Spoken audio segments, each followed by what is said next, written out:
yun, tulad ng mga challenges na hinaharap natin kapag magtutour tayo na minsan kulang-kulang, bungi-bungi yung team and last minute lahat.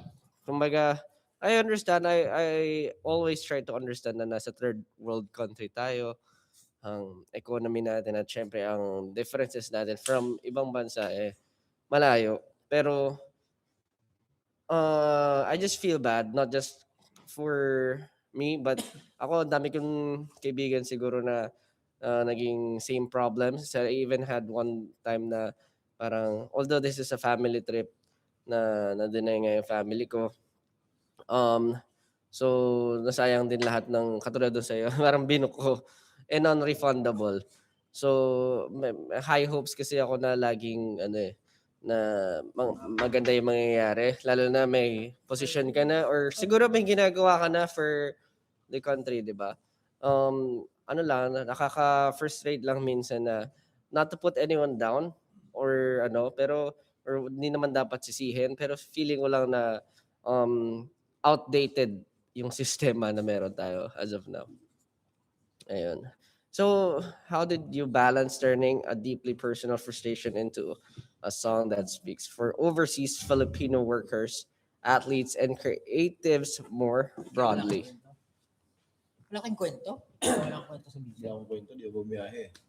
Naalala ko lang si Kuya Mark, yung nasa Canada ba tayo nun? Wala tayong stylist. Di siya nakalipad. From... Bakit nga yun nangyari? Visa rin. Oh, visa naman yun eh. Hindi nakapagpasa ata ng requirements. Ay, si Kuya Mark pala. Kasalanan pa rin ko.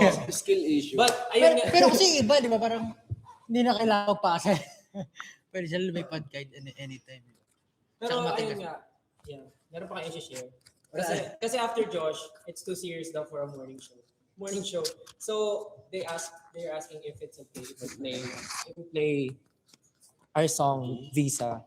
Just to vibe lang, vibe check daw. Energy na muna Yeah. tayo. Yeah, vibe check muna tayo. Icebreaker muna Yeah, tayo. kasi it's very early and then it's a very serious topic at this early morning. So, Wala lang kayo energy. Kasi minsan pag nagkukwento naman tayo, ito yan. Morning eh. Tsaka di ko magets yung trip na itong katabi ko. Hindi pa lang na. Background music na. Hindi mo na lang isip mo. Usually, Yes. oo nga eh. Sabi ko nga next time ayusin natin nga.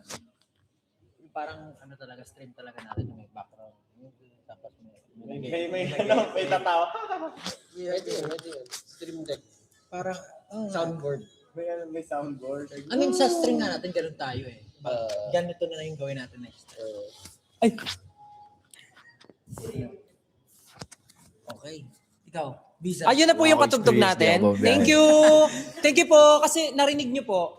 Kayo lang eh. Pag kayo, pwede. Guys, ang ibig sabihin namin i-stream sa inyo is